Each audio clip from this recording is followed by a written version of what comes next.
Ladies and gents, welcome to the Controlled Interest Gamecast. We're talking about pre-E3 predictions. This episode, we're going to be talking about Nintendo. As always, I'm joined by Jordan. Hello, Jared. How are you? Doing well. We don't have Dom. We will have his predictions at the end of the show, but he's not Down going a to be Dom. joining us. Yeah, down a Dom. But this year's guest, Andrew Taylor. Welcome, Andrew. Hi. If you guys don't remember, he was on earlier in the year. I would say February-ish, March-ish. I don't remember. Yeah. I knew it was after the Resident Evil 2 remake came out because we wanted to talk about that, and I was under the assumption that you were like a diehard Resident Evil guy for years, but then it turned out that you were newly in love with the franchise. So, yeah. But good to have you back. Thank you. Raccoon City Radio, is that correct? Yeah. Yep. Yeah. There we go. Love Wrap the that name. up in towards the end of April. I can't remember. Nice. So- but yeah. If you plan on picking up the game, even maybe closer to Halloween, definitely go check out that podcast because you guys do it kind of like book club-ish, right? Where you guys were playing through like a section of the game and then you talk about it. Yeah, we were doing it in portions just because the game was cut up in 3 portions. Yeah. And technically there's 2 playthroughs, so it was pretty much like 6 episodes, and I think we ended with 6 episodes, or because the second half of the game, if that's what you want to call it, is way shorter than the first half. Yeah. So then like our last episode was like a panel of some people from Irrational Passions, because Alex O'Neill was my co-host, so we had a couple of like die-hard Resident Evil fans on the podcast, and so we just kind of like picked their brain about like what their thoughts and their experiences with the game were, and everyone seemed to like universally love that game. So. Awesome. This is your first year joining us for E3. I think I was telling you this before we started recording, you're the only guest we have this year that wasn't somebody who had been on before, so it's always good to have fresh blood for our E3 predictions. If you're not familiar, those listening, the way this works is we're going to be going over, for this episode, Nintendo, we're going to be talking about everything at last year's E3 Direct that hasn't come out yet or has some lingering questions. Then we're going to be talking about everything that happened between last year's E3 and this year's E3 because Nintendo puts out so many directs and they have a lot of announcements that came out afterwards, so we're going to be talking about those. And then we're going to be ending with some lingering questions and speculation and finishing off with rapid-fire questions for both Andrew and Jordan. So let's hop into it. So at last year's Nintendo E3 Direct, they led off with Ex Machina, which is a mech game that since that E3 presentation, they had a demo that people could play and enjoy. I never got around to it. Mech games have never really been something that has intrigued me. I've never liked the gameplay. Like, I've tried them, but it just doesn't do anything for me. Whether or not we're necessarily interested, do you guys think we finally get a release date? Because, Nintendo doesn't tend to have a lot of long-running announcements in terms of them coming up multiple years, except for maybe what we're going to see with Metroid now, with it changing hands in developers. But how likely is it, do you guys think, that we finally get a release date for Ex Machina? It seems like this game's been around for a while. We had the demo this year. What do you guys think? I think more than likely, yeah. I'd say probably August sometime. That sounds right. No, in terms of the game, I haven't played the demo that's been out or anything like that. I actually really like mech games, but kind of word of mouth, I heard some people were having not the greatest experience with it. They said the controls were pretty clunky and that it just didn't really run very well. So I'm hoping that from when the demo came out to now, or release date, whenever that is, I really hope that kind of got polished a little bit more, and depending on what people think and reviews and all that kind of stuff, I might be checking it out, but I have a feeling August sounds right to me for some reason, so who knows. Yeah, I mean, with the onslaught of like the fall releases, you would assume that a smaller game like this would try to come out earlier, right? August does seem, it does sound right. One thing I do remember is that when the demo came out, then his name is escaping me, but I think it was either the game's director or the lead producer, basically said that he's hearing the feedback from people and they're going to be working on fixing things. So to me, it seems like maybe the demo wasn't necessarily just for cosmetic and entertainment for people to like check it out and see if they're interested in buying the game when it comes out.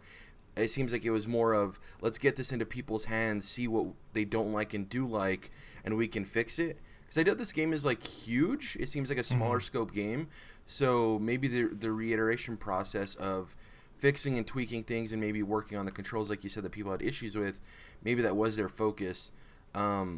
It's the game, like, I think it presented itself well. Like, I think the trailer was cool. Obviously, with those mech games, it can sometimes, depending on how much they zoom into the trailers with their cuts, you can get a little lost in it, right? Because it's just like a lot of moving metal parts. I don't know if Transformers movie. Exactly. Well, I can't say exactly because I've actually never seen any of them, but I've heard from people that it is that way. They're very in your face, so I mean, yeah. Yeah. Anything to say about Daemon Ex Machina, Jordan, before we move on? I do love mechs. I guess I could say that much. It looks, it looks cool enough. Yeah, I think price point for this will be really important too, to see where it lands. Yeah. See if they try to release it at a high price point. Hopefully, it's a little bit lower so people can have the opportunity to dive in. Next up, Fire Emblem 3 Houses. So this is the first Fire Emblem game that's going to be launching on the Nintendo Switch in a direct. Sometime between, I mean, there's so many of them, it's hard to track down which one it was specifically. But between last year and this year, there was the direct that kind of showed off its Hogwarts-style-esque theme, where there are these kids in this castle. Obviously, it has traditional Fire Emblem gameplay. The 3 houses is named after the 3 houses in the game. They haven't given too many details, but it seems like you're going to be choosing which one to side with out of the 3 houses. This game is tough because, so we have, which we'll get to later, we have Super Mario Maker 2 coming out in June, and then July, the name escapes me. There's another game coming out in July for the Nintendo Switch. With Fire Emblem 3 Houses, it's one of those games that, if it reviews very well, I think I'll be interested in. I'm just cautiously optimistic because it doesn't, with the amount of enemies that are on screen, it has a tendency that it can clunk, and, with its showcase, it didn't necessarily show that it was running at optimal performance. It did seem a little framey. Obviously, those things can be cleared up within the year as we're approaching its release. But with it releasing July 26th, what do you guys think they need to show people to sell them on it that aren't necessarily sold? Because they do have the diehard Fire Emblem fans already locked in, right? But the people who are on the fence, people like me or maybe Jordan, I don't know, Andrew, where you fall in the Fire Emblem spectrum in terms of being a fan of the series. Yeah. What do you guys think they need to show this year to sell people on it? Because Fire Emblem it sells well, but it isn't the Marios, the Zeldas, even the Metroids to some extent. Like, what do you guys think Fire Emblem needs to do to sell people on 3 houses? So I fall on the spectrum of, I am actually like a diehard Fire Emblem fan. Oh, awesome. Like, I played the OG ones on Game Boy Advance. And that was actually my first. Fire Emblem on the Game Boy Advance is my first RPG ever. Oh, wow. So like I'm very excited for this game. So like I don't even really need to see any more for me to purchase it. But now in terms of people that are on the fence, like you were talking about, I think what they probably need to do is kind of do. You know how sometimes when they show, Nintendo does this, and I appreciate that they do this, but sometimes when they're showing games, they kind of have like a mini direct for the game when they're talking about it, like, during one of their conference. And they kind of did this last year with this game in particular, but it was more like story based. And so it was kind of like, okay, like that's fine, like, but like let's kind of get down to the mechanics, let's kind of get down to the minutia of like how this game is going to work. And I think I was sold on the fact that I'm actually like a new Harry Potter fan. Like I didn't grow up with Harry Potter. So like I'm actually reading the books for the first time. So the fact that like you're taking Harry Potter and mixing it in with something else that I'm like in love with, which is Fire Emblem, and mixing them together is like very exciting for me. So if you can kind of give a little bit more context on like not just the the story wise of everything, but you gotta give like, is there going to be consequences? Like, do you have like choices and stuff like that? When it comes to like picking a house, are there going to be like dialogue choices or you know what I mean? Like, just kind of get more in depth versus like, this is what our game looks like. It's gonna look really pretty. But yeah, no, I hope that within the last year, they've gotten down to the nitty gritty when it comes to like tightening up frame issues and things like that. I personally think that a lot of the Fire Emblem games have always reviewed well. I don't think I've seen a Fire Emblem game like get a bad review, and like when I say bad, I mean like below 6. I think there was one Fire Emblem game on the 3DS, not Awakening or Revelations or whatever. It was like kind of like a spin-off, and I don't think it got reviewed very well. But other than that, I think like most Fire Emblem games kind of do what they need to do in terms of like sales. And like I said before, like diehard fans like me are gonna be day one purchase. So yeah. Yeah, it's funny because so I like Fire Emblem as well, but I wouldn't consider myself a diehard, not from the perspective of me not wanting to play the games, but just being like sold automatically, you know. Absolutely. And with this game, I am leaning towards definitely getting it at launch. I do like the aspect of the Harry Potter-esque story. Absolutely. It's crazy that you're experiencing Harry Potter for the first time. It's kind of like I'm jealous a little bit, you know, that you get experience. Like, how is that? Real quick. It's amazing. Like, so I don't want to get into it very much or anything like that, but I grew up in a very like religious family. Got it. And so I kind of had to, once I moved away from home in 2012, like obviously I'm able to kind of have a little bit more, you know, be free and things like that. And when you finally realize as an adult, like, oh, there's some things like when I was a kid that everyone talks about that I never got to experience. And yeah, and it's funny that I saw all the Harry Potter films like when I was living at home. I would just like go to a friend's house and like watch them. So like that was my initial Harry Potter experience. It was never the books.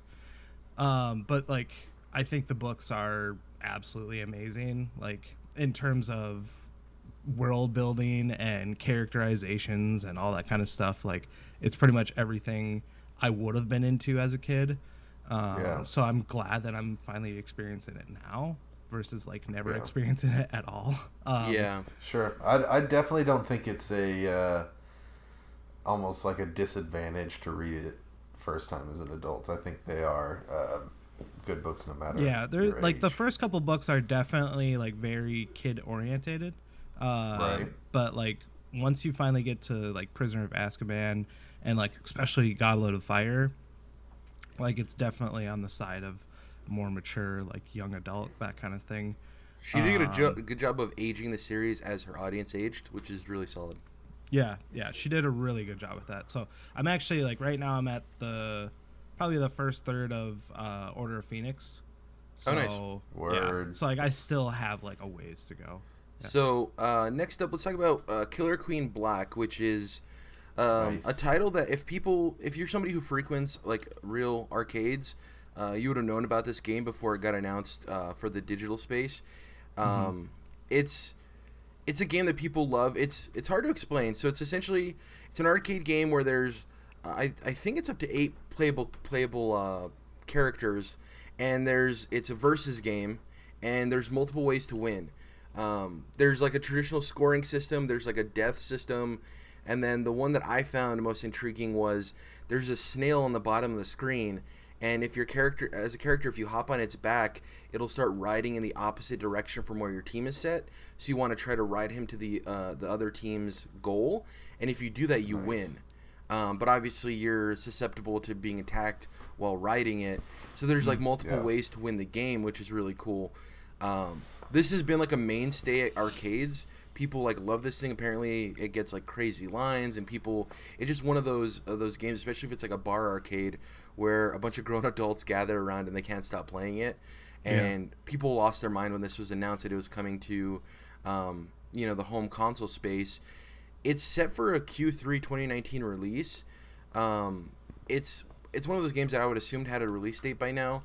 I don't know if either of you guys are interested in this game. I'm not really into it myself, just because having 8 people to play with, Nintendo isn't necessarily known for their online infrastructure and having great connections. It just isn't something that captures my attention necessarily from wanting to purchase it, but it does look really cool.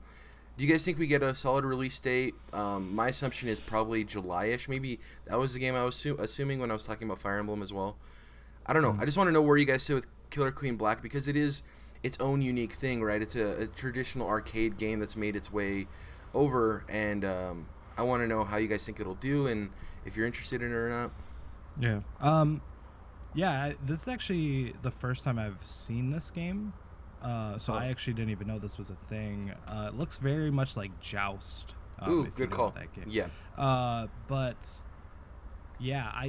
It looks cool, but then again, Jared, like you said, Nintendo, when it comes to like online functionality and playing with your friends, that never really works out very well. So I mean, you might have to just sit on it and see kind of like what people think, once again, like word of mouth. But yeah, no, I like the art style. I can definitely dig that. I don't know too much about like exactly what the objective of the game is, but I appreciate that they're putting something out like this, at least trying to maybe get people to play together. But like we said before, Nintendo's not known for their amazing online functionality. Yeah. It's I don't know if you had anything to say about Killer Queen Black, Jordan. I was just going to say that it's funny because it is so chaotic, because there is multiple ways to win, that I could just imagine them having a trailer where they don't even really mention online, but they're like, grab 8 Joy-Cons and, play locally, which would be insane. Everyone holding a little Joy-Con. So, controller connection issues aside, I do like playing my Switch couch co-op style with some buddies here in the room. Obviously, I'm not super into online multiplayer, but I do think that probably not day one, but maybe someday down the road, especially if it's on sale. I could see myself picking this guy up and giving it a try, because from the gameplay I have watched, it does look fun, and I think it will be right at home on the Switch. I hope this finds like the Towerfall audience, where it is a lot of friends gathering together at somebody's house and wanting to pick up and play something, and you can just hop in. It's one of those games too, like I said with Daemon Ex Machina, that the price point I think will say a lot in terms of how successful it is at launch with its sales, because there is the question marks of Nintendo's online infrastructure. We'll have to see. One game there is no questions on, I don't know, Andrew, if you ever played Hollow Knight. So last year we got the announcement at E3 with Nintendo's Direct that Hollow Knight was finally coming to Switch. We had been waiting for a while for this. It came out on PC during our podcast. I talked about it, and I said I played through a couple of hours and I really enjoyed it, but I didn't want to advance anymore because I wanted to wait for it to come to Switch. Then it came. All 3 of us bought it and have enjoyed it.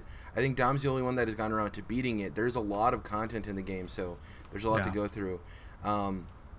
Since then, we've gotten the announcement of Silksong, which seemed like it was shaping up to be a piece of DLC or maybe an expansion, and now it's a full-fledged sequel to Hollow Knight. It's going to be starring Hornet, who's one of the characters you meet in the first Hollow Knight game. The tough thing with this is that we don't know necessarily where it falls in development, because studios tend to announce things at different periods, right? So they could be close to the end of development, they could be somewhere in the middle, they could be towards the beginning. With Team Cherry, it seemed like they were somewhere in the middle. They're a small studio. It's pretty much 3 guys. It's the developer, the artist, and then the guy that they have make the music for the game, who isn't necessarily a part of Team Cherry. It's more like a partnership kind of deal. The music, though. The music. Yeah, it's so good. I just want to know from you guys if you guys think we'll see Silksong, or if it's a little bit too early, and if there's any chance we get a release date. Sure. Yeah. What do you guys think about that? I think, well, first of all, Hollow Knight's basically my Dark Souls. I'm not, I don't want to say like I'm not into Dark Souls, but like it's very frustrating. And I'm one of those people that gets frustrated kind of easily when it comes to like really hard video games. I know that Dark Souls can definitely teach you patience, but Hollow Knight is difficult in and of itself as well. And so like I had the game, and I've been playing it on my Switch. Kind of like one of those things where like you come back to it and you don't try to binge it too much, just because I don't want to get frustrated with the game. Now in terms of like Silksong, I think from the time that we saw it last to now, I definitely think there's a chance we see it at E3, and maybe like an October release. You know, who knows? You know, like you were saying before, like it was going to be developed as DLC to like vanilla Hollow Knight. But there's possibly a chance that, you know, within the last year that they've gotten a lot of it done. So who knows? I'm gonna make a prediction, I guess, now and just say maybe October. To your point of playing it here and there, have you ran into Hornet yet? Have you met her? Yeah. Yep. Yeah. So you're familiar with the character? Cool. Yeah. Jordan, I know me and you haven't finished Hollow Knight yet, and maybe a release date will light the fire under us to maybe go back and play a little bit more. Not necessarily have to finish it, but at least hop back into Hollow Knight. What do you think about a release date? Do you think Andrew's October prediction is likely, or do you think we get more of like a 2020 release window? Yeah, it is tough with these guys because it's such a small team. I feel like... Have they said anything about 2019, Jared? No, but the tough thing is they didn't make a case as to how far along it is. So we don't know, like what Andrew was talking about, it being an expansion, we don't know how soon after the release of Hollow Knight they started on this, right? Right. So it could have been in development for a while and then it just kind of expanded. So instead of it coming out maybe last year as a DLC for Hollow Knight, it expanded and it comes out this year or next year as a full-on sequel. We just don't know how far along they were. Yeah. So I'm going to give you a little bonus prediction here. I think that regardless of what is said, I think that this game will end up coming out next year in 2020. So just because they seem like a team that appreciates polish, but at the same time they are not a bunch of dudes or dudettes working real hard over there. They're just a couple of them working real hard. So you can only pump out so much with that sort of manpower. And I think I'm almost saying 2020, hoping that they don't, like work themselves to death, I guess. Yeah. Or maybe they do. Yeah. They're optimistic about it coming out this year, and then they have a delay or something. You never know. Who knows? Yeah. Yeah. The next game on the list, I don't think we're gonna have too much to say about it. You guys might have even forgot that this game existed. Ninjala. It was that Splatoon-esque multiplayer action game that was Ninjago spin-off. It featured like Bubblegum. It was essentially Splatoon, but instead of ink, it's Bubblegum. It's developed by Gung Ho.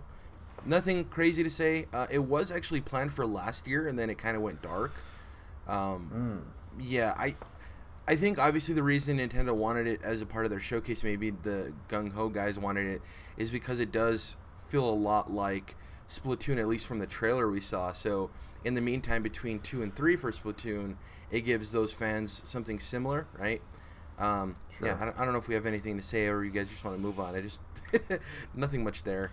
I actually haven't seen this game.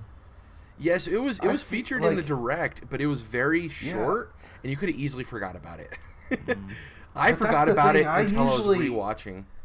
There's plenty of games that I forget about, but if you talk to me about it enough, I can kind of muster up a memory and think about it if I know I saw that Direct. But this one is just, I'm not even... Yeah, I love the art style. In the realm. Yeah, it's really cool. I mean, I'm not a Splatoon guy, but I know that, people who are kind of into that aesthetic, I think this game could capture their interest in the meantime. It doesn't look bad. I'm just saying there's not a lot to go off of, so it's like, none of us really even remembered it existing. I forgot about it, and then when I was doing research for the show, I was rewatching the Direct from last year's E3, and I was like, Ninjala? I don't even remember this, so it happens. Wow, I do not remember this at all, and this could not be a more faithful ripoff of Splatoon if I ever saw one myself. Yeah. Holy gosh, I mean, like, it's like I think you could probably make a case for plagiarism here. Well, I mean, Ninjala is featured by Nintendo, so maybe it's like, hey, we get what you're doing. We definitely want to showcase that.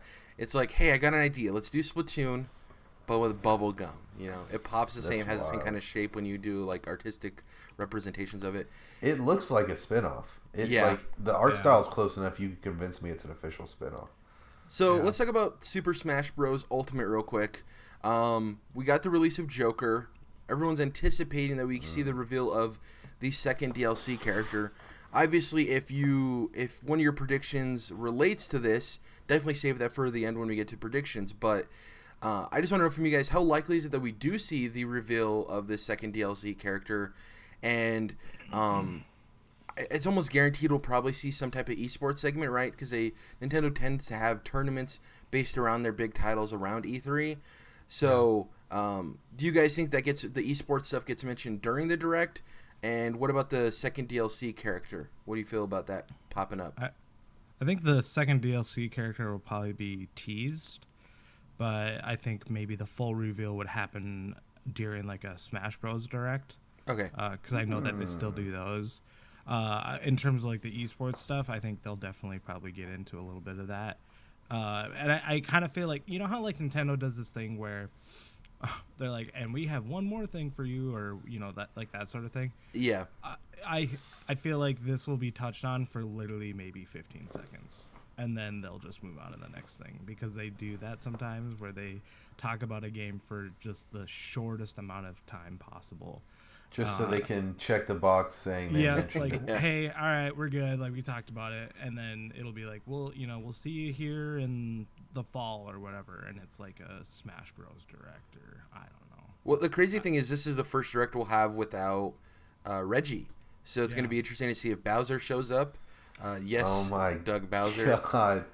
Thinking specifically about like his E3 directs where he's in these like weird green screen Houses. fake areas. Yeah. And then he's like doing this weird like beat poetry type shit. Like, what is play? What is fun? Why do we game? You know, we can almost guarantee that we're going to get a Doug Bowser pun during the E3 direct. Oh boy. Oh, it's Bowser, and it's gonna be like, oh, there's Bowser, and it's gonna be like the Bowser sound effect of him walking, and then Doug Bowser's just gonna walk on screen. It's gonna be like, oh, you thought it was the other guy? It's like a 90% chance of that exact situation happening. Exactly.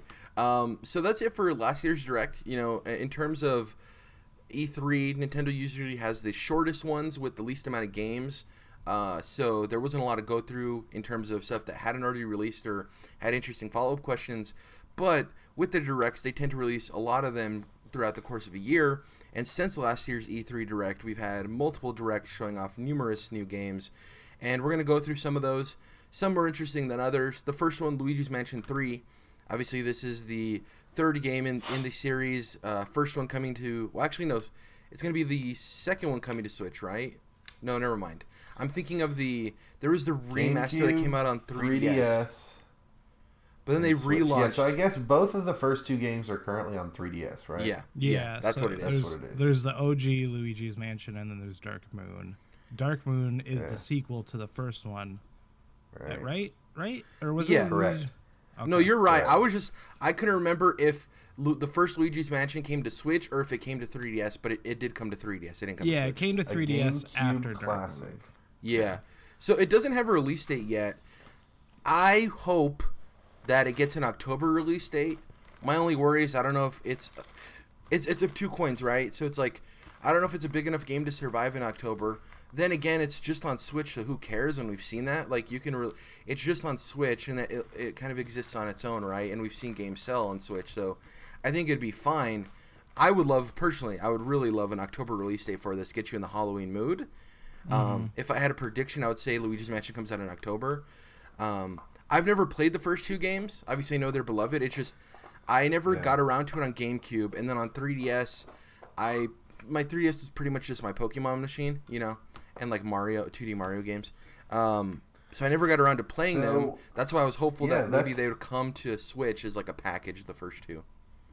That's the weird thing, is that instead of bringing the 3DS version and the GameCube version to Switch, they made sure that you could go play them both on your 3DS, which is totally backwards. So it's like, I wish that, you know, we had this almost like collection they have going over there on the Switch, but Yeah. Well, here's one thing you have to remember is that Nintendo will never do what you want them to do. Exactly. And it sucks because I agree with you, Jordan. Like, I think like having a Luigi's Mansion remastered on Switch would be like amazing. I think it'd be a good call to have that. And this kind of goes in the same way of Metroid: Samus Returns. A lot of people were really pissed off that it was only coming to the 3DS, and why not put this 3D 2D environment Metroid game on the Switch? Like, it kind of is a no-brainer. So a lot of people Nintendo just doesn't do what you want them to do, and they still have faith in the 3DS.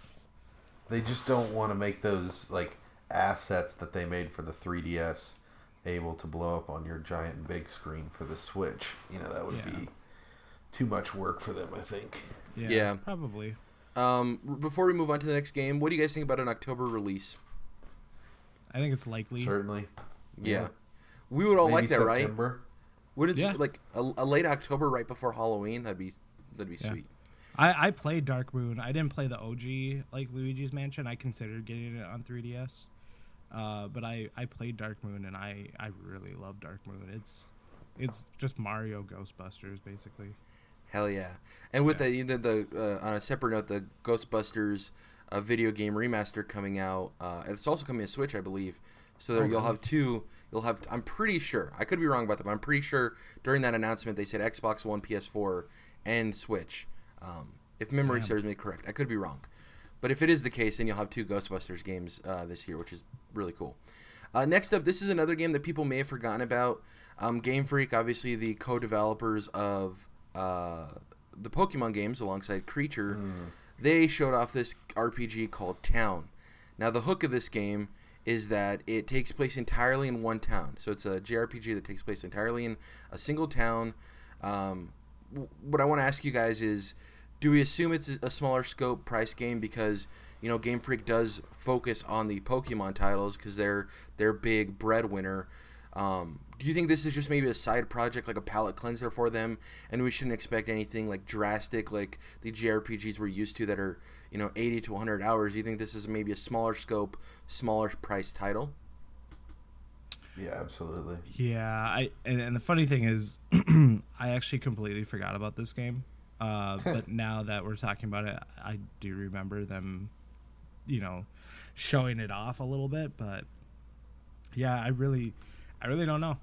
I wonder what they're gonna do with it. Maybe if it's just one of those things that they put out and don't really market it very much. But say like, oh yeah, this game that you remember that we talked about it like a really long time ago. Yeah, it's out now, so you can go play it. Like, I don't know. Man, it's one of those games that like I could care less about, if I'm being perfectly honest. But if I'm thinking about the developers, if you're Game Freak, and they've released games that aren't Pokemon before, and I do think the reason they do that is because you work on the same franchise for so long, it does get tiresome, right? So I do think they're like afforded these smaller projects, whether they sell as well, which they don't, because nothing does, as Pokemon, or they're as good. It's just, I'm glad for the developers that they have this type of opportunity to work on something that isn't Pokemon. I hope, because we assume it has a smaller scope, I hope it's priced correctly too. I know that's a theme that's been coming up, but Nintendo is a company that tends to, and obviously they're not in charge of Game Freak's Game Town, but they have a tendency to have games at prices that don't make sense. Is it Tokyo RPG Factory that had their was it I Am Setsuna? That was like $60. Yeah. It was 50. Yeah. Or no, Setsuna was 40, and then Lost Sphere was 50. Lost Sphere, that's what it was. Yeah. Also, Town is a working title, by the way, which I didn't know. Yeah. The thing is like, Project Octopath Traveler was a working title, and they just kept Octopath Traveler.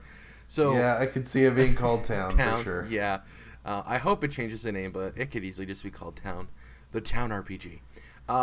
Now, next up, the most important question, Jared, real quick. Is the Game Freak logo a surfboard? That's what I've always wondered. I've always seen it as that. Because looks like a surfboard to me. In Pokemon Yellow, the logo changes to have Pikachu riding it, doesn't it? don't know about that. That sounds pretty interesting to me. That's like a childhood memory that I don't know if I like re-engineered into my brain up. of existing or if it actually was the case. It's just one of those things I remember and I'm like, oh yeah, that did happen, but it could be just my dumb childhood brain. There you go. Anyways, there was another game that was announced towards the end of last year, Animal Crossing.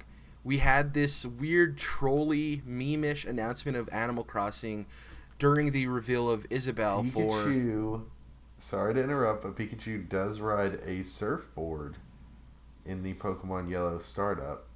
I'm not necessarily sure if it's like confirmed the Game surfboard Freak logo, but yeah. But your memory of him riding a surfboard, well, he or she or it riding a surfboard is correct. Is correct.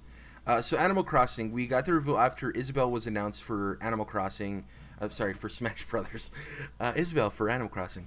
And we had the weird thing where it was like Tom Nook in his office, and he's like, oh, you're still here?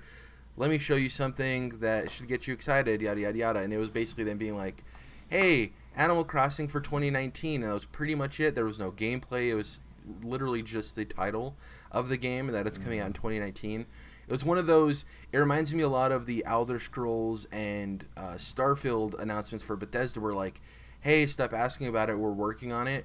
Obviously, this is a lot closer in terms of release. If this is still intended to come out in 2019, my assumption, and you guys can let me know if you agree or disagree, is that with a game with like Animal Crossing that is centered around holidays and events on the calendar, that this, at the very worst, needs to come out before Thanksgiving, right? To me, that just makes sense. I would love if it came out before Halloween as well. It just this Wait, is a so you're saying we're like actual Thanksgiving time? There's like an event in game. Yeah, that's how the Animal Crossing games have been. So when Halloween happens, all of the people in the city that you're in have decorations for Halloween and they dress up in costumes. During Christmas, It snows and you have Christmas trees and you have all this stuff in game that kind of mimics the real world holidays, and it's a game that's predicated on you checking in throughout the year and having these special events. So it would make most sense for Animal Crossing to come out before any of those major holidays happened. So I would hope August, also to get out of the way of the big major titles. Do you guys think this game is still coming out in 2019 since we haven't seen anything? Second question, with people thought Pokemon was going to be the main attraction for the Direct and for their E3. Pokemon always does its own thing. People kind of had weird assumptions about that. My thinking now is it's either Animal Crossing or a different Nintendo title that'll be the showcase. Where do you guys sit with Animal Crossing? Is it still coming out in 2019? Let me know. Yeah. I don't know. Like, I know a lot of people are very excited about Animal Crossing coming to Switch, but I mean, the fact that we haven't seen anything is kind of weird. Yeah. And a little sketchy, but I don't think that Nintendo would put out an Animal Crossing game and have it not be finished. I feel like Nintendo's very good about making sure things are finished and like working to the best of their ability before ever putting them out, and I always kind of tip my hat to them for doing that. Well, even a date, right? Like, think of what's the last Nintendo first-party game that was delayed? Yeah, it's really hard to even try to think about. Yeah. Breath of the Wild, right? Consider Metroid Prime 4. I don't know. Not after like a date, I guess, but no, I wouldn't say a date, but like we know it's delayed technically because it's restarting development, right? So yeah, and that's huge from Nintendo, by the way. Like, oh yeah, that game must have been rough for them to go to that. Situation. But here's the thing about not seeing anything yet from Animal Crossing. So I'm trying to think, what are you going to show of Animal Crossing? That's a very valid point. You don't want to show it too many times. It's like if you show it multiple times before it comes out, people might get around to the point of saying, like, this is just boring, because from what I've heard, I haven't played the games, it seems like that's a very kind of like intimate and personal experience that might be best out in the wild, just hearing about it word of mouth and people kind of showing it to you. They don't do well in trailers because they are very slow-paced games that you experience. And So the beauty of Animal Crossing for me is it's a lot different than most other games. It's literally the game that gives me an excuse to turn on my Switch every day, right? So I had it for GameCube. I loved Animal Crossing, and it was a reason for me to turn on that console and check in every day. And every day there wasn't something new. Some days I'd hop on for 5 minutes. Other days I'd hop on for an hour. It just depended on what was going on. And because it is so tied to events and things happening and your interpersonal relationships with other animals, it doesn't necessarily show well in a trailer. So I could understand why they're like, hey, let's just show the title. We'll give them first gameplay and stuff at E3, and then it releases a couple months later because, to your point, Jordan, it is a game you don't want to show a lot because it just isn't exciting. And that's not necessarily a bad thing. It just isn't what Animal Crossing is, you know?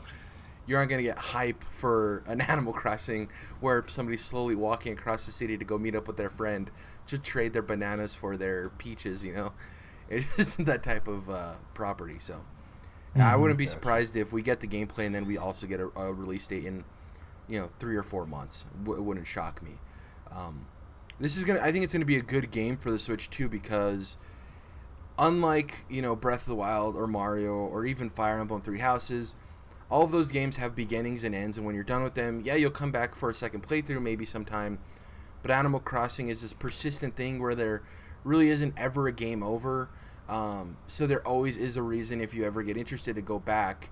I just think it's going to be good for the health of the Switch in the long term and its longevity in terms of having people have a reason to go back to it often. So, in between major releases, interested to see what happens.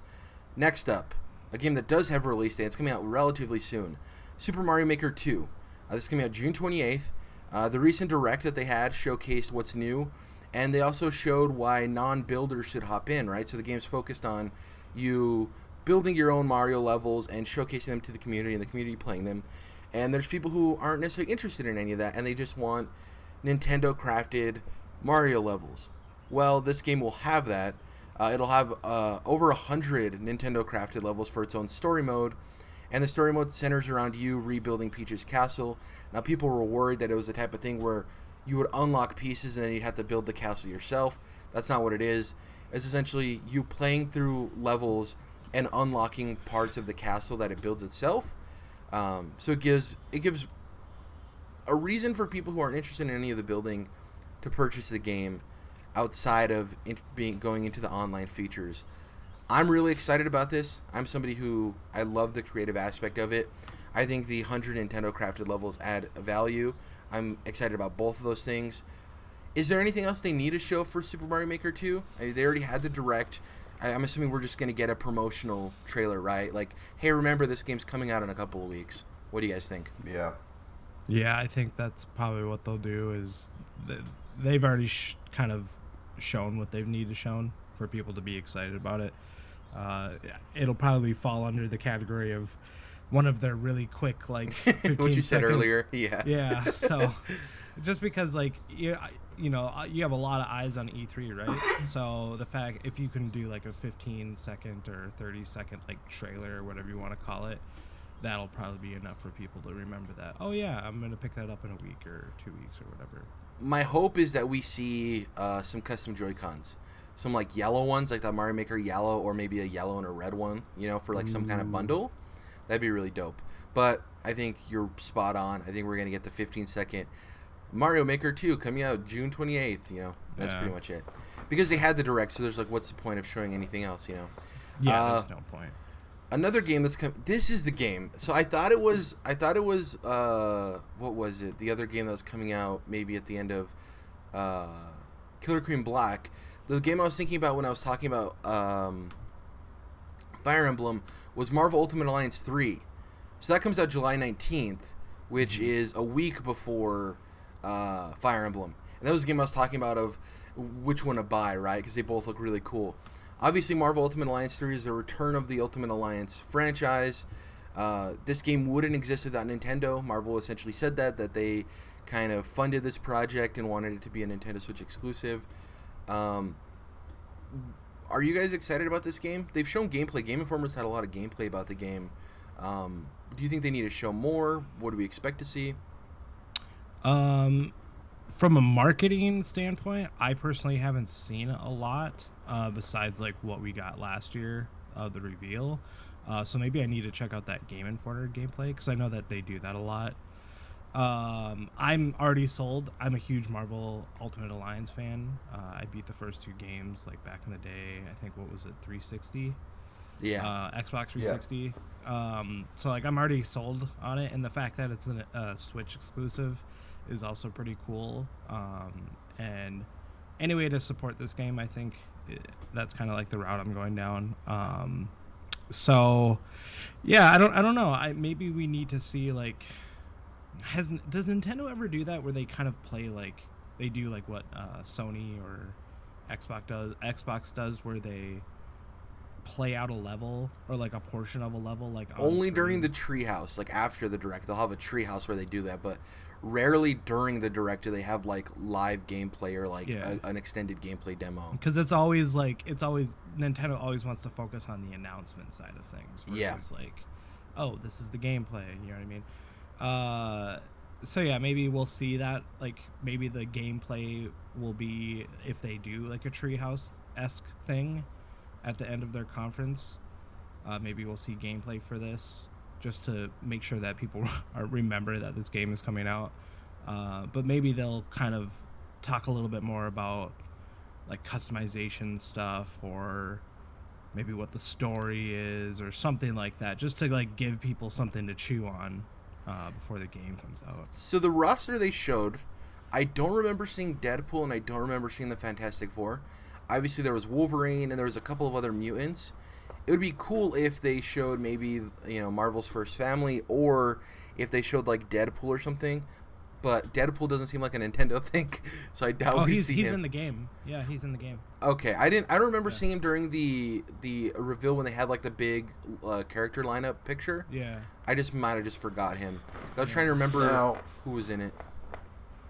This, of course, Jared, is one of Nintendo's more kind of everybody E for everyone games, but remember they have been they should opening up, I would say. Yeah, they've been opening up quite a bit with as far as the Switch's library goes in M-rated games. So yeah, I mean we have Doom, we have Dark Souls. Yeah, you're right, and they've shown both of those during their directs, so I shouldn't be too surprised if they leaned into it. Yeah, I'm really excited to see more of this game. I love Ultimate Alliance 2, Andrew. I'm like you, I played the first 2 back in the day. With this one, I'm not sure if I'm going to get it at launch. I know I'll eventually get it. I want to see something that's like, oh, that's the reason I need to buy it at launch. Because to your point, there hasn't been a whole lot of marketing. The reason I've seen stuff is it's Game Informer. That's not necessarily like general wide audience marketing, right? That's like specified, hey, you're a fan of Game Informer or a fan enough of this game to go seek out that stuff. So I do think they need a big marketing push, and they probably will. It's Marvel. They'll put a budget behind it. Do we have a price point on this game by any chance? Do either of you know? $50, I'd say. Oh, like a guess? No, it is 60 because when we talked about the voucher, I checked. Oh. Okay, so it's 50. The you said? voucher to get the. No, it's 60. 60. That doesn't worry me too much. I just hope that it, because Ultimate Alliance games aren't necessarily super long, if memory serves me correct. So right. Yeah, I hope it reviews very well. It's one of those games that I'm not expecting to be some like grand AAA experience. I kind of know what it's going to be, and that's fine. So we'll see what happens when we inch closer to release. Bayonetta 3. Speaking of mature games, this game has kind of gone quiet since we first saw it. Obviously, this is another game that only exists because of Nintendo. What do you guys think? Not too much for me on this. Will we see it again at this year's E3? Should we expect any kind of release window at all? Because it's been so long since we heard of its announcement. Possibly. Bayonetta 3 is such a weird thing to talk about just because they've been so dark on it versus like when they first announced it or teased it, whatever you want to call it. Maybe. I don't know if would they show anything like gameplay wise, like because Bayonetta is kind of mature. and you probably have a lot of little kids watching. Oh, I think you could definitely get away with showing some gameplay that isn't out of control. Provocative. I mean, there's certainly parts of the games that you're not going to want to show off to probably everybody, but plenty of parts of that game you could get away with. So, real quick, we don't need to go on a tangent on this, but with Bayonetta 3, it's part of what I consider like the Platinum problem of them having way too many projects at a time. Yep. And I honestly think that was part of the reason why Microsoft and them cut off Scalebound. Obviously, I think they were both guilty of why that game ended up not coming to fruition, but I think Bayonetta 3 may be part of the Platinum has way too many projects thing because, correct me if I'm wrong, a game we're going to be talking about, I think we could hop into it next. Astral Chain is a Platinum game as well, right? Yes, it is. Yeah, and that was the game that was shown off during the February Direct, and it features robots and demons, and they're like, you're like cops that are tethered to these robots. It's a very much Japanese centric game. It's definitely Platinum. We don't know a whole lot other than you're tethered to these beasts and these robots. And there was, I don't know if you guys remember the shot from the trailer that you're walking in like a downtown city, and it kind of looked like New York City-ish with like giant billboards. I don't know if you guys remember that specific scene from the trailer. That intrigued me because the first part we saw was them fighting like on an abandoned highway bridge or something, and I was like, oh, this is like typical like Japanese action game set pieces. And then we saw that city, and I was intrigued because it seemed like there was more to this game, and there may be some really cool open environments for you to explore like that city. Where do you guys sit with your interest in Astral Chain? I consider this almost a lock for us to see more gameplay. I think this might be even more likely than Bayonetta 3, just because it seems like a smaller project, and Bayonetta 3 seems like the type of thing they might want to show when it's closer to release because of the rabid fan base for that franchise. What do you guys think about Astral Chain? I'm actually pretty excited for it. I like the idea. I liked what I saw back in February. Now when it comes to like a release date, I see, you put here August 30th. Maybe push it back a little bit more. I'm feeling like a November release. Well, that's the holiday. Sorry to interrupt you. That's the set release date for it. Oh. Yeah. Is November or August? August 30th is the set release date. Sorry. Okay. No problem. Well, if that's the case, then awesome. Like, I'm very excited that I thought it was. I actually didn't know that there was a release date. Maybe I missed that. It wasn't announced. So sorry to interrupt you again, but during the research for this podcast, I was looking at all the announcements and all the games, and then I would go and just like Google them to see if there was any information about like a release date or anything. And I Googled Astral Chain, and it's like it's announced for an August 30th release date. I was like, what? So I went to like all the official channels. Talk about that? No clue. It just they gave away the release date. Okay. I don't know when it specifically happened, but like it's on their Wikipedia, it's on their official website that is coming out August 30th. They just didn't say anything. So. Oh hell yeah! I'm excited. It's weird. Yeah. I'm pretty pumped. When I saw the release date, I was like, that's a lot sooner because we barely saw it in February. And like we've talked about with Platinum, they have a tendency to have games that could maybe disappear for a while because they're balancing so many projects.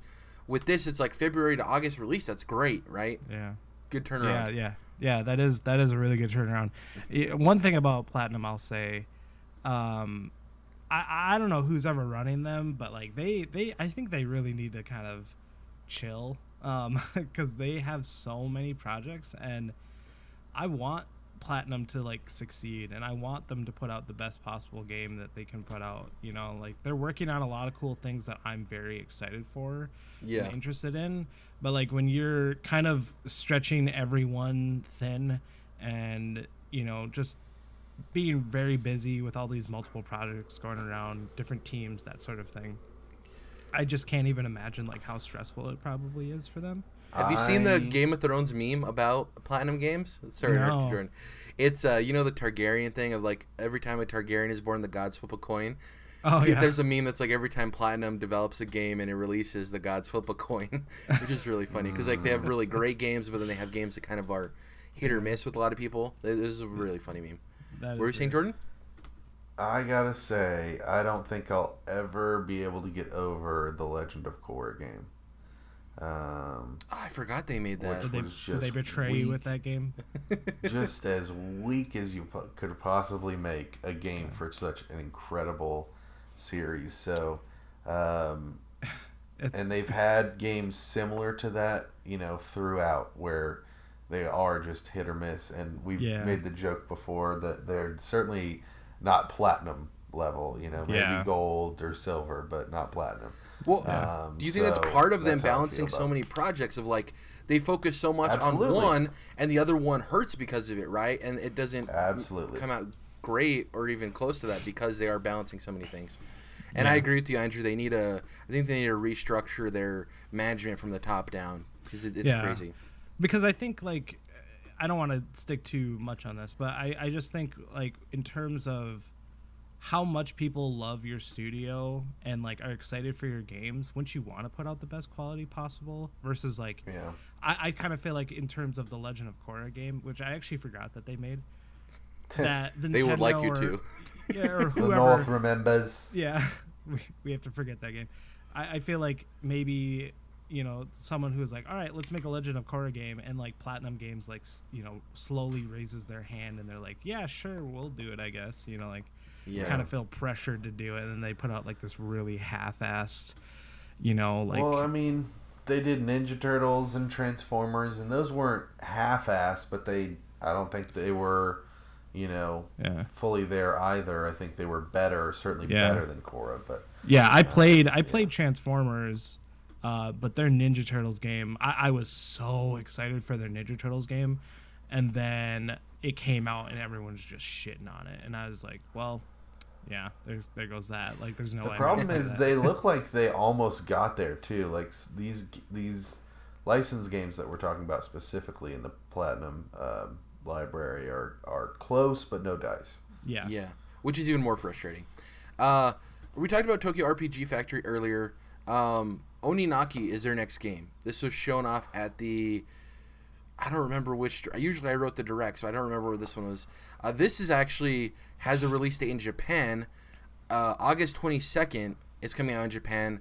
There's no Western release date, and apparently, according to Tokyo RPG Factory, this isn't getting a physical release in the West either. So we're going to eventually see it here, but it's going to be digitally on probably the Nintendo eShop, obviously. It looked cool. Has to do with like a spiritual connection to, I wouldn't necessarily the underworld, but like what is it called? Like the spiritual realm? What's the name for that? Trying to think the of like the upside down.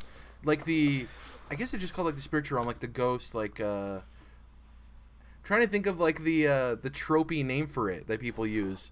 The astral plane. The astral plane. Thank you. That's what I was looking for. Tokyo RPG Factory is one of those studios for me that their games look interesting, but they always release way too expensive for me. That's just a personal thing. Not necessarily that they're not worth it, but it's hard for me. I think you're totally correct. Yeah, it's just hard for me to commit $60 when we live in a day and age when there's so many games coming out that like I wish I was made of money, but I'm not. So you got to make tough choices in terms of what you choose to buy. What other games did they put out? Tokyo RPG Factory made I Am Setsuna. Oh, I Am Setsuna and Lost Sphere. Lost Sphere, yeah. And I think that, Jared, seeing this trailer for, is it Anunnaki? Oninaki. Oninaki. Yeah. I think it solidified the term RPG Factory in my mind. I was like, okay, you guys are really serious about this. The second one, I was like, all right, we're going somewhere with this, maybe a little bit different. But it just seems like, I don't want to say like mediocre or anything. They're certainly not mediocre games, or I've only played Setsuna. But it does seem like they are just kind of like pumping out these sort of nostalgia-driven throwback type games that aren't. It does not seem from the response to their first two games that they're anywhere near the reverence of the games that they're kind of sort of trying to emulate or certainly paying tribute to. Yeah. So that's what I am kind of disappointed by after seeing their first couple games and now seeing the look of and feel of their third game, because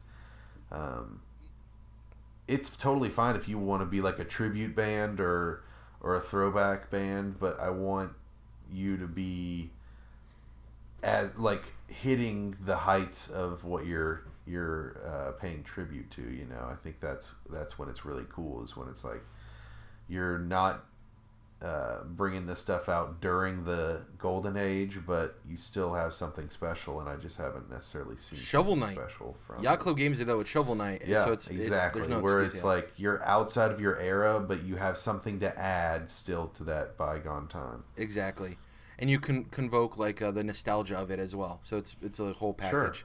Sure. Let's talk about something that hopefully will set our expectations high and will deliver on something of a bygone age. Link's Awakening Remake. So this was announced earlier this year, set for 2019. My assumption has always been like a December-ish release date. Should we anticipate a November-December release date? Do you think this happens later in the year? Do you think this happens earlier? I'm personally excited. I've never played the original Link's Awakening, so I can't wait to dive in. I think it looks really cool. I love whenever we have the ability to play these older games, but they're brought into the modern age with a little bit more polish, you know, and like quality of life adjustments. I'm very excited. I don't know if you guys are. What do you guys expect in terms of release? Yeah, I can definitely see that November release date. I gotta be honest with you, for some reason November is like always my favorite time for when games come out, just because it's kind of like a smorgasbord of like so much stuff that I'm very excited for that's finally coming out. Yeah. So yeah, I can definitely feel that November, maybe early December release date, kind of in time for the holidays. You know, I see here that, you know, maybe there's a Switch bundle, you know, like something like that, just to kind of move some more units and make sure that people are, you know, getting a Switch in their hand before the holiday or for the holiday. But yeah, I'm actually very excited for this game. I played the OG Link's Awakening on my 3DS because they had, like, you know, the virtual console games on there. And I played that probably a couple years ago. So this game is very fresh in my mind. And so the fact that when they showed that, like, and they actually had gameplay, I was kind of losing my shit just because it was just so fresh, but it also, like, it looks so pretty. Like, that game looks really pretty, and I love the art style. So yeah, I'm very pumped for this game, and I really do hope that, you know, this year's E3 with Nintendo, that we do get like a set release date, just something to be excited for. You know what I mean? To that point, I hope we don't even see much more. I don't need to see more of this game. Oh, you know? absolutely. Yeah, I don't need to see any more, actually. Because they did such a good job of showing us gameplay in that first trailer. I guess a cool thing that they could do is show maybe a comparison to the original game. Obviously, we've gotten YouTube videos since the release, but I just don't want them to like have an extended gameplay trailer, you know, extended for Nintendo, so maybe a couple of minutes. But I just don't want to see any more of this game because I haven't played the original, so I do want it to be a refreshing experience that I've never seen before. You know, I don't want to go in with all these images from all the gameplay, because if memory serves me correct, it's not, from what I've read, it's not like a super long game. Obviously, it's not like short by any means, but it's not like an extended like adventure. So I just kind of want to save all of that for when I start up the game on my Switch. Sure. Jordan, what do you expect? Well, I just wanted to say that as far as the art style, this really reminds me of... I'm trying to remember what the name of it is called, but it's like when they do live action shots of, like, let's say a town, and then they make it look like they're like model figures or... Oh, what is that called? You know what I'm saying? What is that photography called? Yeah, it's a style of, like, you know, filtering your lens or something. But that's what this game reminds me of. Perspective photography? No, that's not what it's called, is it? There's like an actual name for it. It kind of has, yeah, I know what you're talking about. But Tilt shift. Yeah. Yes. And it looks really, really, really cool. Yeah. So what's it called? Octopath Traveler kind of did the same thing. Yeah. Oh yeah, with their depth of field blur. Yeah. Yeah. So I really appreciate that being kind of like a burgeoning thing in games art styles right now, because it is gorgeous when you do that. It reminds me of like I really like when people use the frosted glass look, like if things kind of like go out of focus if you like bring up a menu or whatever. I'm just appreciating these art styles, I guess. But yeah, definitely. Also noticing that really this generation remakes have become a thing, like from the ground up remakes, and that's really exciting because I don't think we were really getting those. We were certainly getting remasters, but that's what really excites me about this in particular. Well, like Crash and Spyro, man, look magnificent. You know, you can have your complaints about Crash's gameplay if you weren't a fan of it, but you can't deny that the game looks beautiful in comparison to the originals.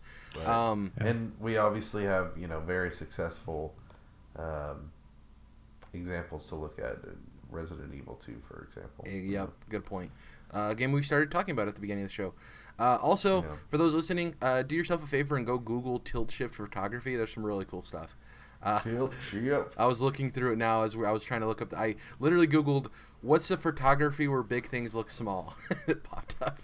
I couldn't think of how to search it, and it worked. Bless you, Google. Next up, so we got the announcement that we're having the Pokemon Direct on June 5th. We're obviously pre-recording this, so you'll hear about this podcast before the Pokemon Direct. I talked about this earlier. Pokemon's never a game franchise that relies on Nintendo. They kind of do their own thing, and Nintendo's lucky enough to be partnered with them, right? Pokemon's so huge. Obviously, it's not going to be the centerpiece of their Direct. You highly doubt because they're having their own thing. I asked here, do you think it'll still be a centerpiece? I think it's kind of a dumb question. I think we all assume that it won't be. We'll still see it during the Direct. I guess, to what extent do you guys think we'll see Pokemon Sword and Shield during the Direct? Do you think it'll be like, hey, we recently had a Direct, specified on it. If you want to see more gameplay, tune into Treehouse. Or do you think there may be something that's left out of the specific Direct that they show in the Nintendo Direct? Maybe like the legendary for the game, or like a tease at something. To what extent do you guys think we see Sword and Shield during the Nintendo Direct? That's hard just because like they're getting their own Direct. It's kind of like what do you leave in, what do you take out, save for E3, that sort of thing. I honestly don't really know. It's hard. Yeah, I think we'll just get a quick solid trailer, couple minutes or whatever, but a deeper dive probably later on. I don't know, it already had its own Direct, right? So it had an announcement Direct, but then it's having its what we assume is the blowout on June 5th. It's supposed to be at least 15 minutes, and 15 minutes of Pokemon is a lot. Like, you're like, oh, that's a short time span. You're only focusing on a Pokemon game. So this is going to be before. Yep. Okay. Wow. So yeah, then I guess we'll just get a trailer kind of supporting that then. Andrew's patented 15-second Nintendo. Yeah. The 15-second, like, oh, hey, we showed this last week, but don't forget, like, it's coming out later this year. Some lingering questions for us before we hop into the rapid fire questions and close out the show. This is just, I think this is a 0, maybe even a negative 10% chance of happening, but I figured I'd offer up the opportunity for you guys to answer this. Is there any chance we see a glimpse at a new 2D Mario, considering Mario Maker 2 is coming out? No chance, right? Not a chance in hell. I would love that, but more than likely not. Yeah. Yeah, that seems like something they do at a Direct in like September or something. What's the point, right? If you have Super Mario Maker 2 coming out, what's the point of showing a different 2D Mario? It makes absolutely no sense. Yeah. Sure. Yeah, I just figured I'd ask it. I know it was a negative 10% chance, but you never know. Somebody might be crazy enough to be like, well, I got an idea. It sounds like a prospector. Next up, if you guys don't remember, Retro Studios was rumored to be working on a Star Fox racing game called Star Fox Grand Prix. They recently took over the Metroid title, Metroid Prime 4, and people are still wondering if the game they've been working on for all these years since the release of Tropical Freeze, because the port wasn't handled by them, it was handled by a porting studio. if they had finished that project and it's set to release and then they were able to move over, or a majority of their staff moved over to Metroid as they were finishing up this last project. Could also be that project got scrapped, right? There's plenty of times studios work on things for years and then they just scrap it because it wasn't meeting their vision. Do you guys think we'll see, I guess it's a two-part question, do you guys think we'll see Retro Studios' game they were working on before moving over to Metroid Prime 4? And two, do you think it's Star Fox Grand Prix? Man, that's tough. I feel like the Star Fox Grand Prix just seems like such a long shot. It's a long Jared, shot. I'm going to say yes and shot. yes. Yes and yes. For me, I go yes and no. Just because I want to play Retro's next game and I have zero interest in racing games or Star Fox. So it's a combination of two things You don't like kart racers, though? I like kart racers, but they're games I usually get like on discount. I never really buy them at launch, I'm just not a huge racing game guy. I don't think there's any way this will be as good as Mario Kart, but dude, I could dig on some Star Fox GT. I just am not a huge Star Fox guy. The thing to me is like it screams like a franchise that if it was done in maybe an RPG or an action adventure or like a third-person shooter type of gameplay, I'd be super into it because I do find the like Star Fox Adventures. Yeah, I do find the lore of the world interesting, right? I've talked about how much I love anthropomorphic animals and stuff. It's just like the flight sim type games. It's like no, thank you. It just doesn't do anything for me. Yeah. And this is rumored to be in the style of like what's the other the fast racing game for Nintendo? Jesus Christ, my mind's failing me. Captain Falcon stars in it.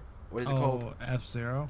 F-Zero. It's supposed to be an F-Zero-esque type of racing game. So, who knows?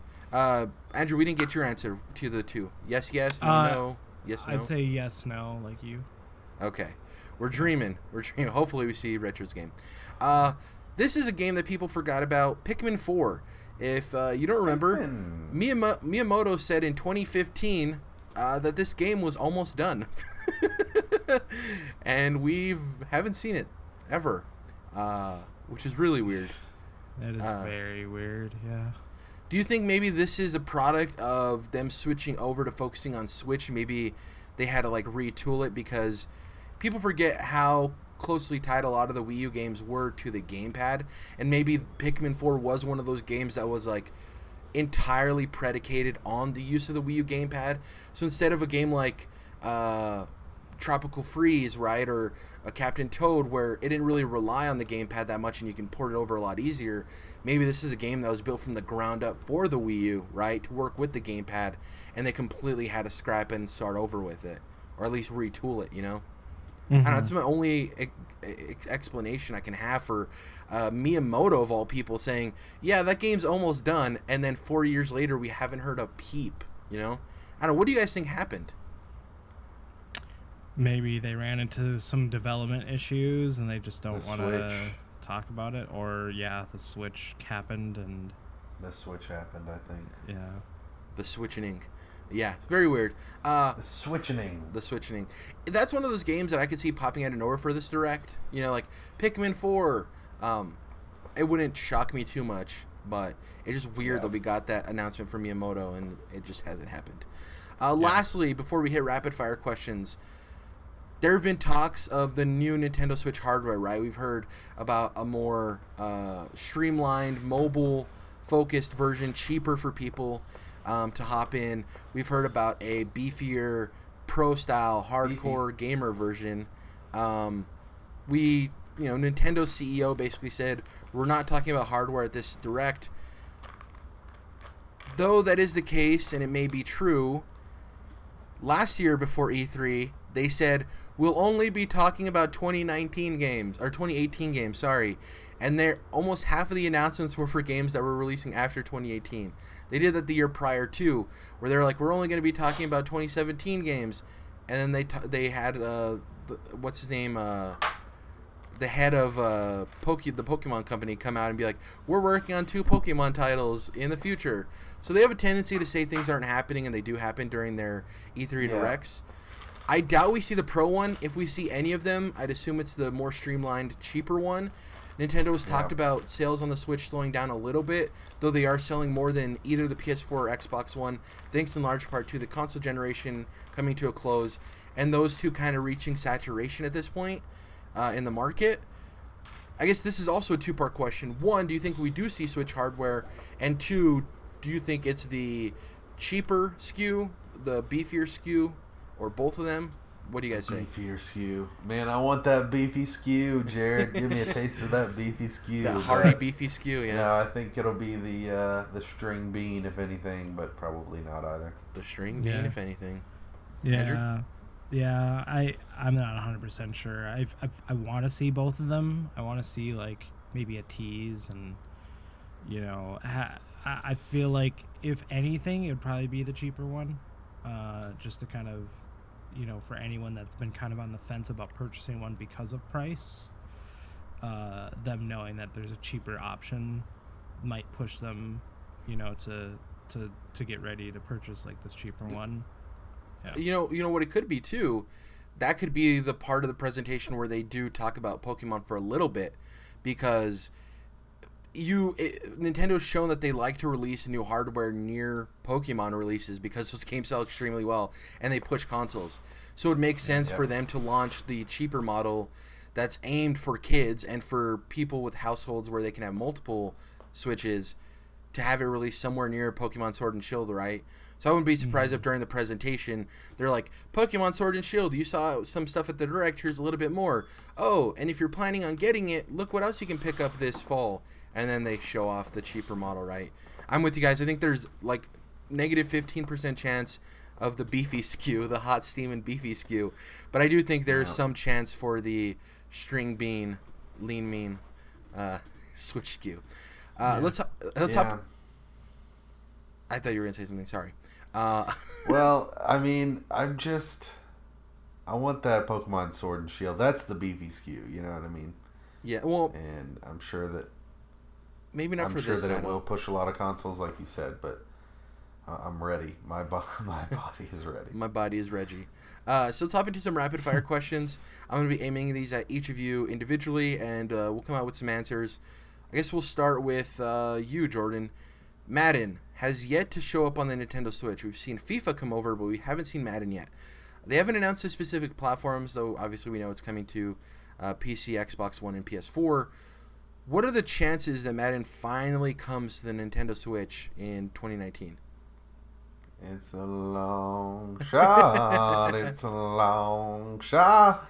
No, I had to do that little ditty since you referenced it earlier, Jared, but I actually think what you're going to get, you ready for this?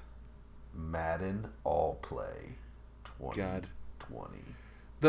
So from the early reveals of Madden 20, it's actually aiming to do a lot of stuff with the RPG systems in the franchise mode, and there's a lot of stuff going on there. Normally, when Madden comes to Nintendo consoles, they tend to be very stripped down, basic level versions. Sound like a Nintendo thing. Exactly. Adding RPG stuff into Madden sounds like some arithmetic that Nintendo ain't too keen on, if you understand my meaning. Man, I loved playing Madden on the PSP and NCAA football, but boy, those games were not great. They were good for like the PSP, don't get me wrong, but they were definitely not the experience you were getting on the consoles, you know. It was very apparent. Did I tell you about biting my PSP, Jared? Yeah, you've told me. We've had that story. I told you about biting my PSP for NCAA, right? So funny. Andrew, Xbox. We've seen this flirtation between Nintendo and Xbox. What are the chances we see Xbox in any form during the Direct? Whether that be Ori coming to the system, whether that be Xbox Game Pass, whether that be Banjo announces a second DLC character. What do you think the chances are?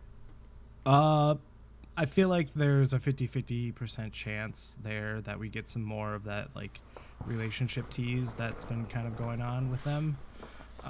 Maybe it is centered around Ori, just because that's another title I think that would work really, really well on the Switch. Yep. So yeah, I think there's a 50% chance there that we see something from Xbox. Nice. Jordan, this is something we've talked about. PlayStation needs to get a design lab, right? Just like Xbox has with the controllers. Such a great idea for the consumer. Do you think there's any chance, I can't even get through this question without laughing, that we get a Joy-Con design lab? Absolutely zilch, Yep. dude. Are you kidding me? That would be too much money for Nintendo. Nintendo doesn't like making too much money. They just want to make exactly the amount of money that they want to make and no more. Because, dude, shit like that would be bonkers, Jared. Can you imagine? The thing is, you know, it's been done unofficially with just the customs that people make. But unfortunately, Joy-Cons are already expensive as fuck. So when you try to get a custom one made from somebody on Etsy or whatever, it's just out of control. Really even for expensive. a single Joy-Con, which is half of a controller. So Yeah. this could be awesome if Nintendo did that. But unfortunately, I think there is zero chance that Like, will happen. Man, it doesn't even need to be colors. They can offer up a SNES and a NES version, and it's like those things will sell like hotcakes. Yeah, Yeah. Doesn't I make would any buy the goddamn Switch sense. version so fast. When the Switch was coming out and there was the mock-up of the classic, all the past Nintendo consoles having their own version of the Joy-Cons, it's like stuff like this, you know, the Pokeball stuff that you sent the other day, Jared. It's like, why? I mean, there's a couple ones like that, right? Like there's a Let's Go. Ooh, those ones are ugly though. Yeah, but they have like a little, they have colors and then like a little Pikachu or whatever on them. Yeah, they're like And yellow I and think like there's- diarrhea brown. I think there's a Zelda one kind of like that with maybe a Triforce or something, but Ooh. it's few and far between, obviously, and it's not. And yeah, most of them really aren't great. So I wish it was a thing. We still need to get to predictions, and we're running a little long, so let's get to these at a reasonable pace. Andrew, there's yet to be a card game on the Switch. Do you think we see a chance of either Elder Scrolls Legends or Magic the Gathering Arena ported to the Switch this year? MTG. Maybe. Now, when you say card game, do you mean like a very like this like a Dungeons and Dragons? Like Collectible very... card games, so like Hearthstone, Elder Scrolls Legends, Magic the Gathering Okay. Arena. Yeah. Okay, because I thought maybe you were talking about maybe like Slay the Spire or like Steam World Quest, because those are technically card games. I guess. Yeah, I'm thinking more of like a collectible card game. What you'd envision a traditional-ish type card game would be. I would love to have something like Hearthstone on the Switch. But do I think that they'll get it on there or something like that?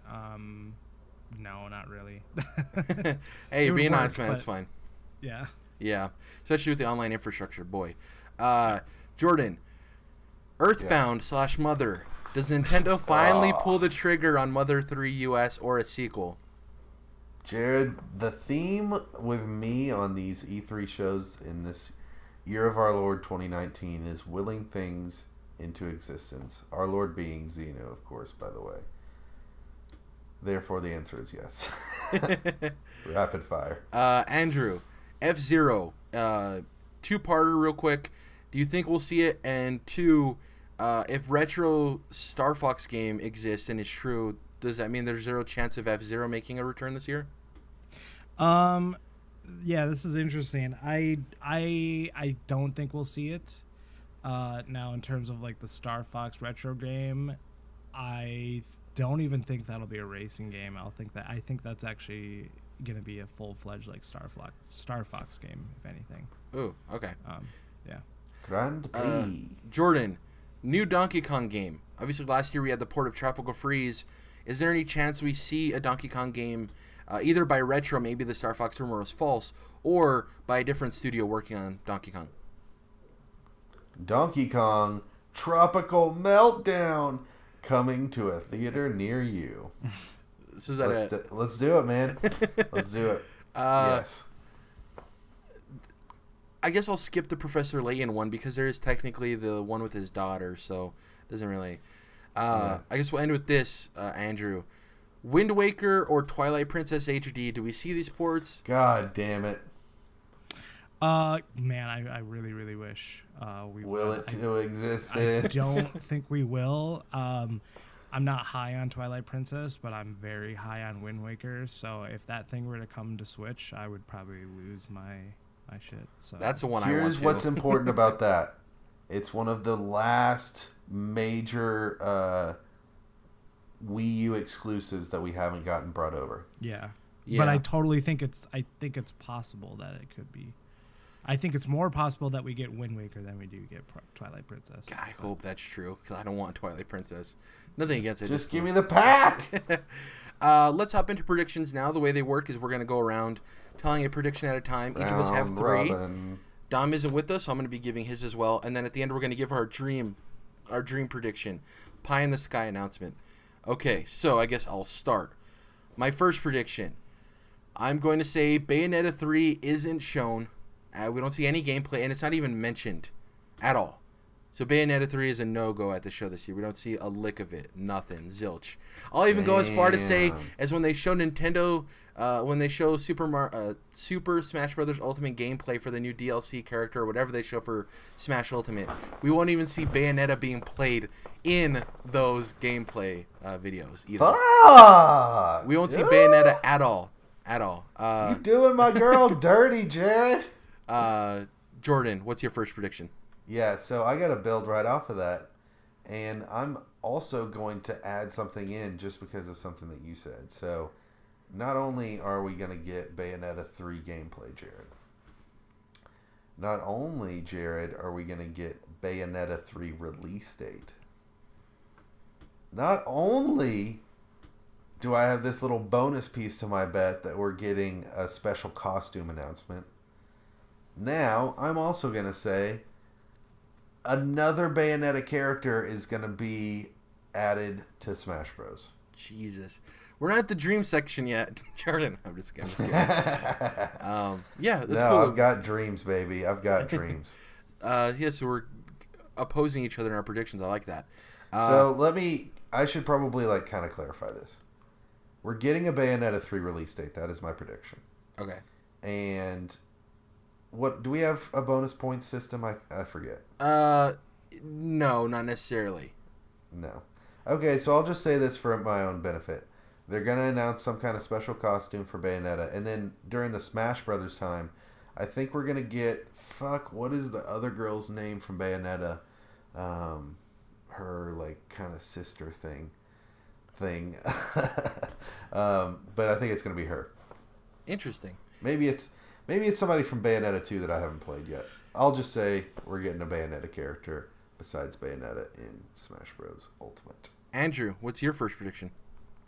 I'm going against what I said earlier, but no new Switch reveal.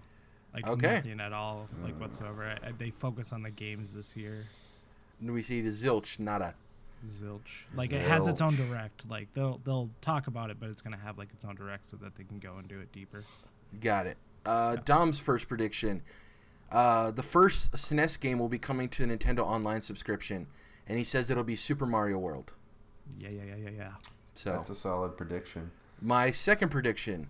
I'll say we'll see the next Smash DLC character, whether that's teased or a full-on reveal. But I'll specifically say we'll know that it's from a Western dev publisher. So it'll be a Western character. Won't be a Japanese character. Jordan, your second prediction. Okay. Jared, what did I say about willing things into existence? We are going to get, I haven't given up on it, we're getting Persona 5 on the Switch. And I'm not talking some bullshit Dynasty Warriors fucking spinoff. I'm talking about the real deal, man. Persona 5. It's coming to the Switch. Maybe not Royal, but we're getting Persona 5 on the Switch. Full game. Man, I hope. We'll see. Hopefully. Andrew, hit us with your second prediction. This is kind of going off Dom's prediction, but yes, SNES games coming to what's it called? The arcade on Switch. But it's not just one game, it's 3 games. So it's Super Mario World, it's Super Metroid, and then it's A Link to the Past. Ooh, damn, that's a good triple to the past. Yeah. Okay, so Dom's second prediction. He says Luigi's Mansion 3, October release date given, no specific date, but they will talk about the multiplayer mode that'll be in the game. Multiplayer mode. Yeah. Interesting. Sucking down other people's ghosts, huh? Sucking them down. My last prediction here, I will say, let's see here. I will say Link's Awakening gets a December. I'll make it more specific. Let's see. I'm looking at December real quick. See what's a good release date. I'll say Link's Awakening gets a December. What day do Switch games come out? Tuesday, right? They come out like a weird day. Friday. Okay. It's definitely Nintendo's a Friday release company. Okay, then I'll say it comes out. They, in fact, I think pioneered to where we get like God of War and Sony games now. I'll give a specific release date so it's a little bit more daring. Link's Awakening comes out December 6th. It's a December 6th release date. Is that it? So what day is that? Friday. Day of the week? Okay. Your last prediction, Jordan? My last prediction. You know, a lot of people think that they kind of like to say that Nintendo blew their load in the first couple years of the Switch with their franchises, right? But I don't know, man. I still think from all the games we fucking talked about, just like Nintendo owned franchises, I think is crazy. Of even stuff we're just discussing coming out this year on the Switch. So I think that at some point, probably at the end of this Direct, I don't think it's going to be anything huge. I think we're going to get a little teaser, but you're just going to hear vroom, vroom, and you're going to see that checkered flag, baby. Mario Kart 9! Oh, nice. Getting that MK9, baby. Not talking Mortal Kombat. Yeah. Interesting. Andrew, hit us with your last prediction. I guess you could kind of put this in the realm of dream, but like we've been saying, let's will it into existence. Samus Returns comes to Switch. Ooh, nice. I don't think that's a crazy dream. I think it's still in the realm of possibility. I would give that to you. Yeah. Hopefully, we'll see, man. Hopefully. I really hope. Let's see. Dom's last prediction. This I think is more of a dream than what you just said. Dom says that the next Smash Bros. Character will be an Xbox character, and he thinks it's Master Chief. So we'll see Master Chief making his way over to Smash Bros. Ultimate. John 117. Let's get to our dreams real quick. Let's see here. My dream. We get the announcement of Pokemon Snap 2. Coming in 2020. Not coming this year. But it gets revealed. That's my dream. So kind of like, because they just announced a bunch of like random side Pokemon stuff. Bunch of random crap, yeah. Games. Fucking Pokemon Sleep. What are you talking about? But so it seems like they're getting back into the swing of things with like Pokemon spin-offs. I think you may not be too far out on that one. I hope, man. It'd be great on the Switch. Jordan, what's your dream?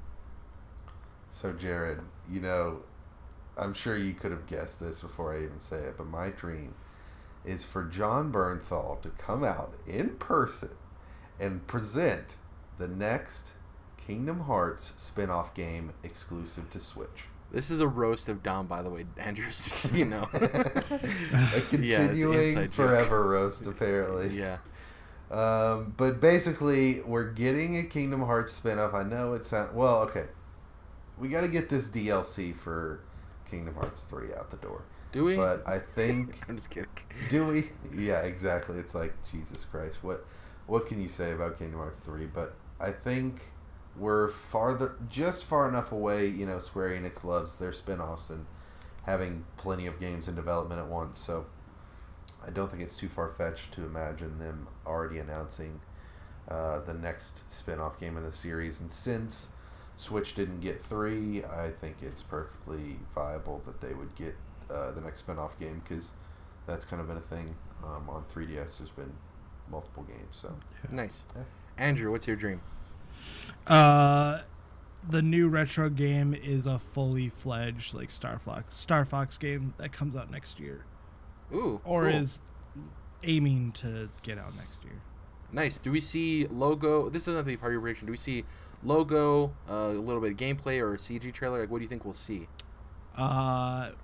So it's gonna be like it'll be a shot of space, Got it. And you'll see like this thing flying towards you, and it's coming right at you, and then right before it hits the screen, it barrel rolls off the screen, and Ratchet and Clank on the Nintendo Switch, and it says Star Fox like Switch or something like that, or it just says like Star Fox and then like 2020 or so this is not Grand Prix. This is not a racing game.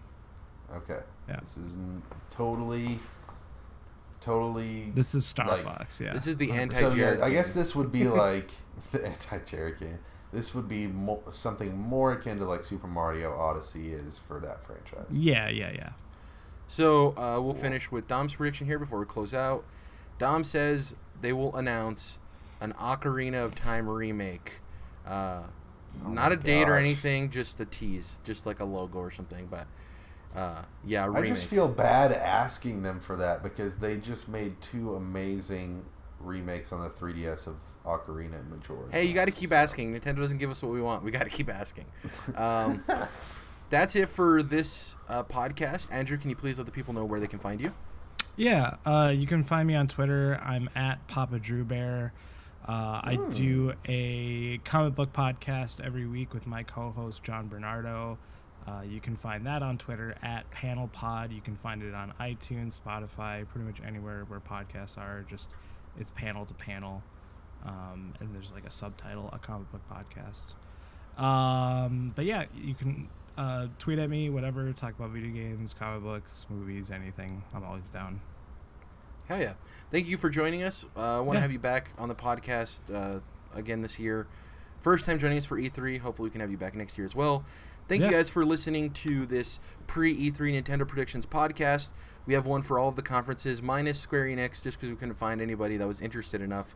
That was before we knew Avengers was going to be there. I'm pretty sure people might have wanted to talk about Avengers.